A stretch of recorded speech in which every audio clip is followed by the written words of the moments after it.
So my overall experience was great. I thought I was shooting some of the best stuff I'd ever shot, and it wasn't until later that I realized, no, maybe this isn't as great as I thought it was.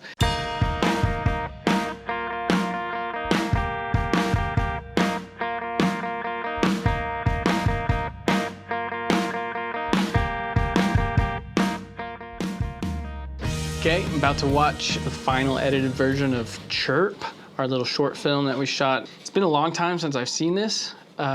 There's already been some things that we've learned from it, like camera angle type stuff, shot reverse shot, principles that we may not have fully understood at the time, and lighting issues that a lot of the little accent lights we put in were too hot. They should have been dimmed down a lot more.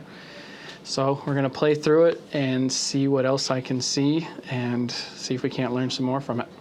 Looking back on CHIRP, great project to be able to participate in, make some mistakes and learn from them. I find a lot of YouTube channels, when they show their mistakes, they're filtered mistakes, meaning they're like, oh, here's a mistake that I made a long time ago. They make a video about that mistake, and it's more of a storytelling format. But you don't get to see the mistakes made on the actual set in actual real time. With that, I think it's really easy for us as creatives and aspiring filmmakers to be able to get into this rut of like, oh my gosh, I'm not good enough. And the reality is everybody goes through mistakes. Everybody has hard times. And that's really in the end the beauty of projects like CHIRP. One of the things I learned from this was being more aware of what we're trying to aim for in a particular shot. I'll probably review the shot list as well as the different shot blocks the night before, just to make sure it's fresh on my mind the next time I direct a film, just to make sure I can communicate that clearly with my cinematographer. So what happened was the cinematographer pushed the camera in instead of pulled the camera. And I didn't catch that on set because in my mind it was movement, and also I think it would have been a better shot if it was a wider lens as well.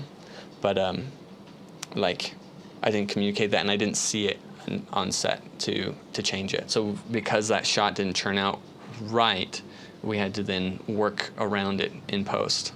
And I think we did decently well. One thing we learned on this, and by watching a lot of movies and stuff, is that most coverage is shot low, looking up at the subject.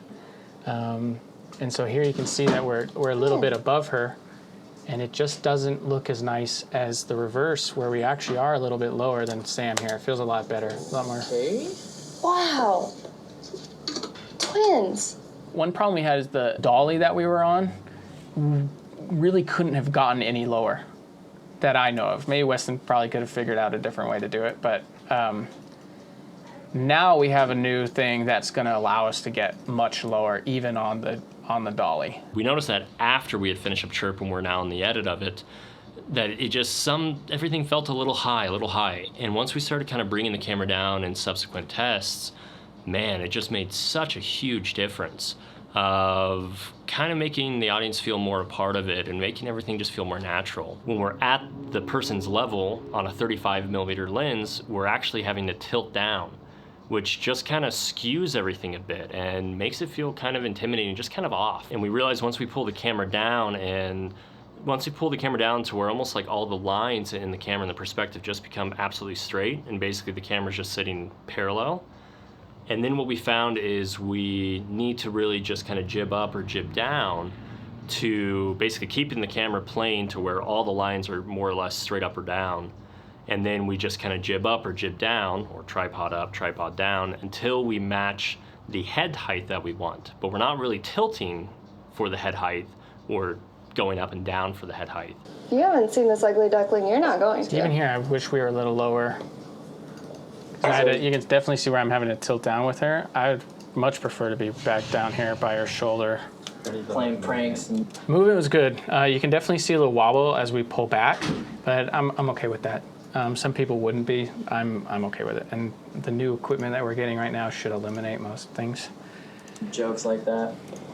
Yeah. We've got a new dolly coming in with a brand new track that's like awesome. This was our homemade do-it-yourself track. So anytime we went over some of the imperfections in the track, you'll see it wobble just a little bit. We were already looking into getting a more professional dolly more than our DIY dolly. So with that, we ended up getting a battery-powered column, and this column allows us to vertically go up and down. Made it really quick for us to dial our height, you know, a little bit up, a little bit down, and just kind of micro get it in there so that we could get it right to where we wanted for the shot. Really going back to that perspective of get it to where everything looks nice and square and nice parallel lines, and that's where the camera sits, basically at a level position, and we just jib up or jib down to find our height of the camera. So yeah, so we spent a lot of money to get a device that basically helps us more finessely get what we're looking for, that really easily we could have just gotten on a tripod. And that probably brings me back to the same iteration that we always talk about.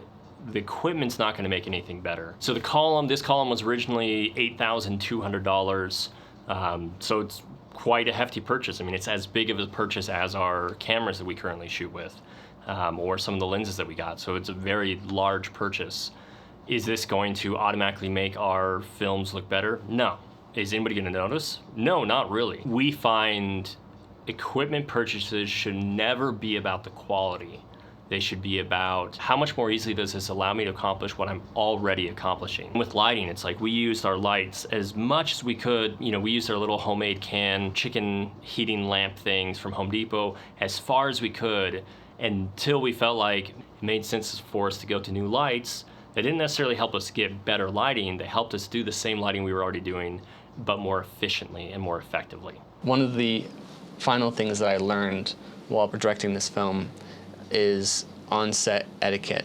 Like, there's certain ways to communicate with the team to make sure that things flow easier. Jason definitely had some things to learn about directing a talent. In terms of the editing together, that was a little hard in the end. Why that happened, I don't know. I have no idea. I'm not a director. I've learned also during this is that there's different types of directors and different types of actors. And for me, as a director, I need actors that are comfortable and spontaneous, that love to joke on set.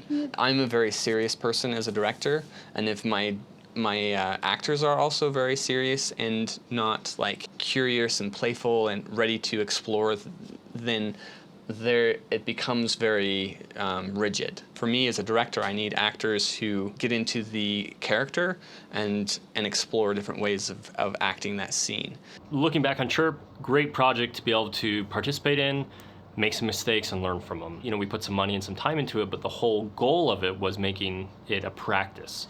And as we walked away from CHIRP, everybody in the team learned a whole bunch of things. Again, team did a great job. We learned a lot, and that was really the biggest takeaway from this, is being able to learn things so that we can continue to improve for the next bigger projects that we have coming up.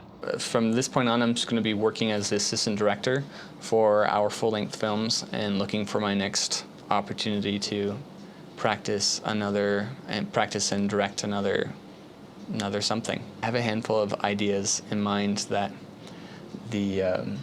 I'm just waiting for the right opportunity now that makes sense for everyone. Who walks out of a door like that? Oh, look at this. So long, kid. He bumps into it too. If anything, it looks like he's like completely unnerved by her, and it's just like, I don't know how to exit the door anymore. Not his fault.